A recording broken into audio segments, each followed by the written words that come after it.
I recently had an encounter with an expert in the mental health field of family scapegoating abuse.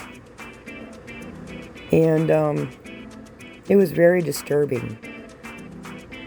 I had joined this person's Substack, and after 3 days of interacting, filling out my profile and all, I sent her a direct message, a private message, asking her if she had any colleagues in my area, because I lived in a different state, asking if she had any colleagues in my area that I could reach out to for support.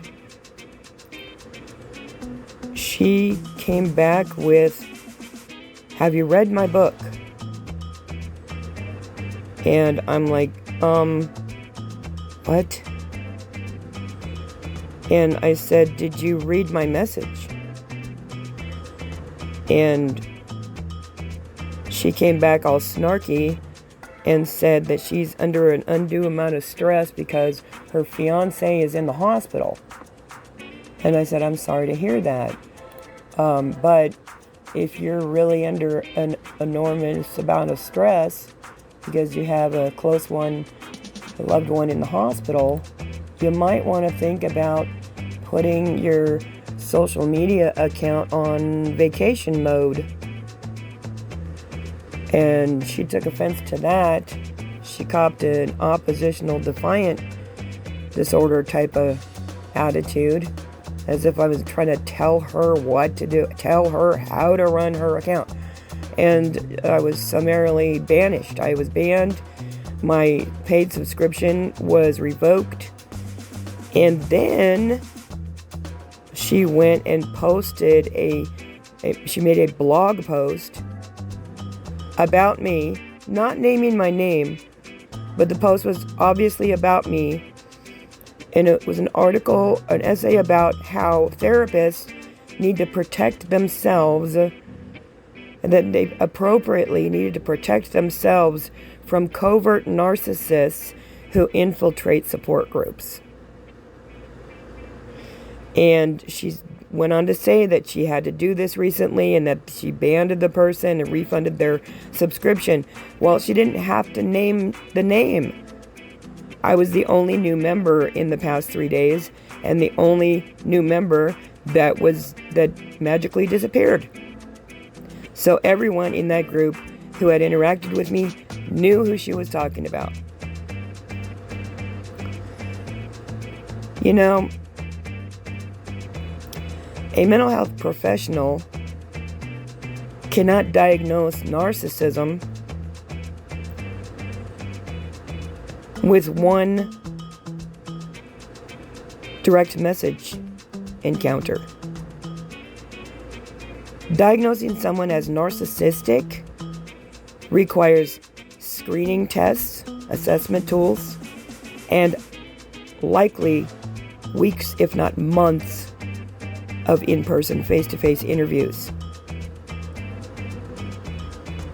Yet this expert went on a smear campaign against me after one private direct message encounter in which all I asked was one simple question: do you have a colleague in my area?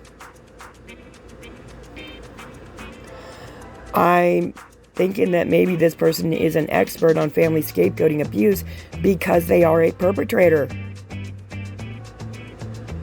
Because I know of no other scapegoated people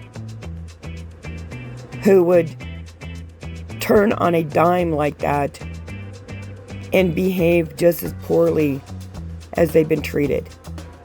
And that's one of the other things is before she banished me, she compared me to her abusive family members for asking a question and then suggesting that if she's under stress, she might want to put her social media account on vacation. You know, if I had been sending a direct message to someone like Jordan Peterson during a time when he is going through some health struggles, or a family member was going through some health struggles, I highly doubt that I would have even been talking to Jordan Peterson in the first place. I suspect that someone as professional as Jordan Peterson, if he were going through some high-stress medical issues with himself or his family, would likely have put his social media accounts on vacation. And if he were going to be active with the public, it would have been only because of clinical obligations.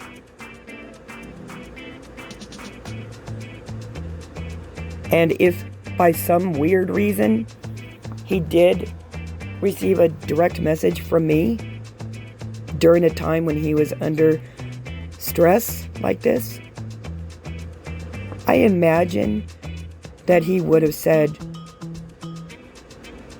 "I'm sorry, I think I might have forgotten to put my account on vacation mode.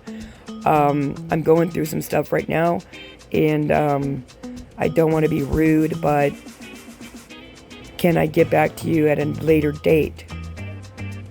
And as for your suggestion that I put my account on vacation, that's a really good suggestion, and I actually should have done that. Thank you for pointing out my error." He would have been gracious. Because not all criticism is a provocation to fight. Most criticism is a provocation, if you want to call it that, for positive change. And the fact that this family scapegoating abuse expert took offense to my suggestion that if she's under stress, she might want to put her account on vacation. Yeah, that's a cute way to spin it when you're an abuser. I mean, seriously. And I think this semi-celebrityhood has gone to this person's head. Because, let's put this in perspective. If you're a huge celebrity, let me skip that for now. Let me say this. The fact that she plugged her book immediately after my question if she had a colleague in my area, that was kind of condescending, because most people are not fans, followers, subscribers of a semi-celebrity or a celebrity unless they actually know that person's work. I mean, for her to ask if I've read her book, which, by the way, I had bought it, the Audible version, and I had already listened to it. That's why I joined her Substack. But, let's put this into perspective. Nobody is a fan. Well, maybe they are, but most people are not a fan of a rock star just because they're a rock star. They're a fan of that rock star because they've explored that rock star's music catalog. Most people are not fans of an actor or actress just because they are an entertainment industry celebrity. Most people are fans of actors because they have experienced through movies, television, theater, that actor's craft. So for her to assume that I just jumped on some random Substack because I found out she's a celebrity in the mental health world and I haven't really read her book yet, come on. And then back to the Eminem. I was going to make a reference to Eminem. If Eminem were out in public having lunch with his family and some fan came up and said, "Hey, can you sign this?" Eminem would rightly say, dude, I'm having lunch with my family. And the fan would likely say, "Oh, sorry, dude, I'm sorry." And they'd walk away. But if Eminem opened up his social media account and said, "Hey, if you got any questions about the music industry, send me a DM," And I sent him a DM and said, hey, thinking about getting into the music business. Where should I start? And then he comes back with, don't you know I'm going through some personal struggles right now? How dare you? Go read my book. And then writes a diss track about me, calling me the fan with the, what is that disorder where you think that a celebrity loves you and it's not, they don't even know you. But yeah, that disorder. The fan with the delusions, the delusional fan. So yeah, I asked him, he opened up his, let's imagine he opened up his social media asking for direct messages from fans about the music industry. And I sent him a DM and said, hey, I'm thinking about getting into the music biz. Where should I start? And then he cops an attitude with me because I didn't fortune tell or mind read that he's got some family issues or something. And then he writes a diss track about me, calling me the delusional fan who thinks I love her. Like, this is how ridiculous this woman was. And here's the bottom line about that encounter, as comical as it may sound. It was re-traumatizing for me. It brought back my sadistic matriarch memories. My mother would set me up for public humiliation. And that's exactly what this expert mental health provider, although she wasn't my personal provider, this is what this person did to me. Re-traumatized me when I have suffered lifelong and ongoing family scapegoating abuse. And then she perpetrated the very same thing that I was seeking help to recover from. And woman, you know who you are. If you come across this video, I would appreciate a public apology.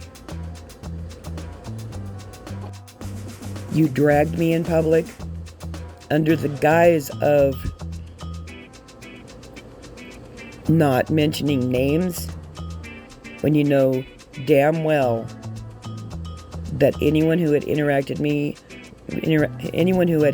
with me on your Substack knew that I was the only new member within the last 3 days who had signed up and then was magically disappeared.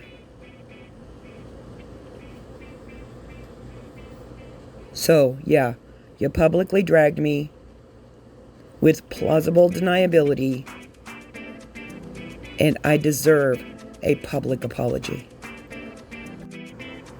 Oh, and anyone who doesn't believe me, I screenshotted it all. I got receipts. And why do I have receipts?